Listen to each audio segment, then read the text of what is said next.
ତ ଟପ୍ 2 ପାଇଁ ଲଢ଼େଇ ଜାରି ଏସ୍ଆର୍ଏଚ୍ ଆର୍ସିବି ଆଉ ଜିଟି ମଧ୍ୟରେ। କାରଣ ଟପ୍ 2 ଦଳ ହିଁ କ୍ୱାଲିଫାୟାର 1କୁ ଯିବେ ପ୍ଲେ ଅଫ୍ରେ। କ୍ୱାଲିଫାୟାର 1ରେ ପହଞ୍ଚିଲେ ବହୁତ ସାରା ଫାଇଦା ଅଛି। ଏକ ତ କ୍ୱାଲିଫାୟାର 1 ଜିତିଲେ ଆଇପିଏଲ୍ ଫାଇନାଲକୁ ଡାଇରେକ୍ଟ ଟିକେଟ୍ ମିଳିବ। ଆଉ କ୍ୱାଲିଫାୟାର 1ରେ ଯଦି ଯିଏ ହାରୁଛି ପୁଣି ଆଉଥରେ କ୍ୱାଲିଫାୟାର 2ରେ ଆଉଥରେ ଖେଳିବା ପାଇଁ ମୌକା ମିଳିବ, ଯେଉଁଠି ଜିତିକି ଆଇପିଏଲ୍ ଫାଇନାଲରେ ପ୍ରବେଶ କରିହେବ। ତ ଆଜି ଆର୍ସିବି ବନାମ ଏସ୍ଆର୍ଏଚ୍ ଅଛି। ତ ଏସ୍ଆର୍ଏଚ୍ ଚାହିଁବ ଆର୍ସିବିକୁ ବଡ଼ ବ୍ୟବଧାନରେ ହରେଇକି ନମ୍ବର 2କୁ ଯିବା ପାଇଁ ନମ୍ବର 3ରୁ। ସେମିତିରେ ଏସ୍ଆର୍ଏଚ୍ ନମ୍ବର 2କୁ ପଳାଇବ 18 ଅଙ୍କ ସହିତ। ଆଉ ନେଟ୍ ରନ୍ ରେଟ୍ ବି ବଢ଼ିଯିବ ଏସ୍ଆର୍ଏଚ୍ର। ଆଉ ଆର୍ସିବି ବଡ଼ ବ୍ୟବଧାନରେ ଯଦି ହାରିଯାଉଛି ଆଜି ଏସ୍ଆର୍ଏଚ୍ ବିପକ୍ଷରେ, ତ ଆର୍ସିବି ନମ୍ବର 1ରୁ ନମ୍ବର 3କୁ ଖସିଯିବ 18 ଅଙ୍କ ସହିତ। ଆଉ ନେଟ୍ ରନ୍ ରେଟ୍ ବି କମିଯିବ ଆର୍ସିବିର। ଆଉ ଜିଟି ନମ୍ବର 1କୁ ପଳାଇବ ନମ୍ବର 2ରୁ 18 ଅଙ୍କ ସହିତ। ଜିଟି ଆଉ ଏସ୍ଆର୍ଏଚ୍ କ୍ୱାଲିଫାୟାର 1 ଖେଳିବେ ସେମିତିରେ। ଆଉ ଆର୍ସିବି ଏଲିମିନେଟର ଖେଳିବ ଯଦି ଆଜି ବଡ଼ ବ୍ୟବଧାନରେ ହାରୁଛି ଏସ୍ଆର୍ଏଚ୍ ଠାରୁ। ଏସ୍ଆର୍ଏଚ୍କୁ ଏତେ ସହଜ ହେବନି ଆର୍ସିବିକୁ ହରାଇବା। ଏକ ତ ଏସ୍ଆର୍ଏଚ୍କୁ ଏଥିପାଇଁ ପ୍ରଥମେ ବ୍ୟାଟିଂ କରିକି ନିହାତି 200 ଉପରେ ରନ୍ ଲଗାଇବାକୁ ପଡ଼ିବ।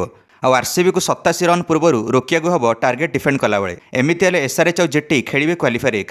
ଏସ୍ଆର୍ଏଚ୍ ଯଦି 96 ରନ୍ ପୂର୍ବରୁ ବି ରୋକୁଛି ଆର୍ସିବିକୁ, ସେମିତିରେ ଏସ୍ଆର୍ଏଚ୍ ଆଉ ଆର୍ସିବି ଭିତରେ ମୁକାବିଲା ହେବ କ୍ୱାଲିଫାୟାର 1ରେ। ଆଉ ଜିଟି ଖେଳିବ ଏଲିମିନେଟର। ଏସ୍ଆର୍ଏଚ୍ ଯଦି ହାରିଯାଉଛି ଆର୍ସିବି ପକ୍ଷରେ କିମ୍ବା 200 ରନ୍ କରିକି ପ୍ରଥମେ ବ୍ୟାଟିଂ କରିକି ଏସ୍ଆର୍ଏଚ୍ ବାଲା ଆର୍ସିବିକୁ 96 ରନ୍ ଭିତରେ ରୋକିବାରେ ବିଫଳ ହେଉଛି, ସେମିତିରେ ଏସ୍ଆର୍ଏଚ୍ ଏଲିମିନେଟର ଖେଳିବ ନମ୍ବର 4 ଦଳ ସହିତ।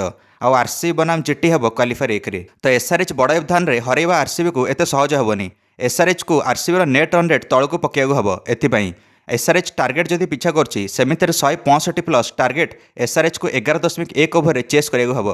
ଆଉ ଆର୍ସିବିର ଯେମିତି ଫର୍ମ ଚାଲିଛି ଏସ୍ଆର୍ଏଚ୍ ପାଇଁ କାମଟି କଷ୍ଟକର ହେବ। ତ ଏସ୍ଆର୍ଏଚ୍ର ଘରୋଇ ମଇଦାନରେ ଖେଳ ଖେଳା ହେବ ଆର୍ସିବି ବନାମ ଏସ୍ଆର୍ଏଚ୍ ମଧ୍ୟରେ, ହାଇଦ୍ରାବାଦର ରାଜୀବ ଗାନ୍ଧୀ ଅନ୍ତରାଷ୍ଟ୍ରୀୟ ଷ୍ଟାଡିୟମରେ। ଆର୍ସିବିର ଟପ୍ ଅର୍ଡରରେ ଓପନର ଫିଲ୍ ସଟ୍ ପୁଣି ଆଉଥରେ ଫେରିଛନ୍ତି ପ୍ଲେ ଅଫ୍ ପୂର୍ବରୁ। ତ ଆର୍ସିବି ଆହୁରି ମଜବୁତ ହୋଇଯାଇଛି। ତା ସହିତ ଅଧିନାୟକ ରଜତ ପାଟିଦାର, ଦେବଦୂତ ପଡ଼ିକ୍କାଲ ଆଉ କିଙ୍ଗ ବିରାଟ କୋହଲି ଏମାନେ ଟପ୍ କ୍ଲାସ୍ ଫର୍ମରେ ଅଛନ୍ତି। ଏହା ବାଦ ଆର୍ସିବି ପାଖରେ impact batter Jacob Bethell, Tim David ଆଉ ରୋମାରିଓ ସେଫର୍ଡ ଭଳି ଫିନିସର ଅଛନ୍ତି। ଅପେକ୍ଷା ଅଛି ଜିତେଶ ଶର୍ମାଙ୍କର ଫର୍ମରେ ଆସିବା। ଆଉ ବୋଲିଂ ଲାଇନରେ ଭୁବନେଶ୍ୱର କୁମାର ସର୍ବାଧିକ ୱିକେଟ୍ ଟେକର ଚଳିତ ଆଇପିଏଲ୍ରେ। ୟାଙ୍କ ସାଥୀ ଅଛନ୍ତି ହିଟ୍ ଦ ଡେକ୍ ବୋଲର ଜୋସ୍ ହେଜଲଉଡ୍। ଆଉ ମିଡିଲ୍ ଓଭର ପେସ୍ ବୋଲର ରାଶିକ୍ ଦାରସଲାମ ଇଏ ମଧ୍ୟ ଅଛନ୍ତି ସାଥ ଦେବା ପାଇଁ। ଆଉ ଅଲରାଉଣ୍ଡର ସ୍ପିନର କୁନାଲ ପାଣ୍ଡ୍ୟା, ୟାଙ୍କ ସାଥ ଦେବେ ସ୍ପିନ୍ରେ ସୁୟାଶ ଶର୍ମା। ସେଭଳି ଏସ୍ଆର୍ଏଚ୍ ପାଖରେ ଓପନର ଅଭିଷେକ ଶର୍ମା ଆଉ ଟ୍ରାଭିସ୍ ହେଡ୍, ୟାଙ୍କ ଉପରେ ଦାରମଦାର ଅଛି ପ୍ଲେ ଅଫ୍ରେ ଧନ୍ଧାର ରନ୍ କରିବା। ଆଉ ନମ୍ବର 3ରେ ଇଶାନ କିଶନ, ଇଏ ତ ଫର୍ମରେ ଅଛନ୍ତି।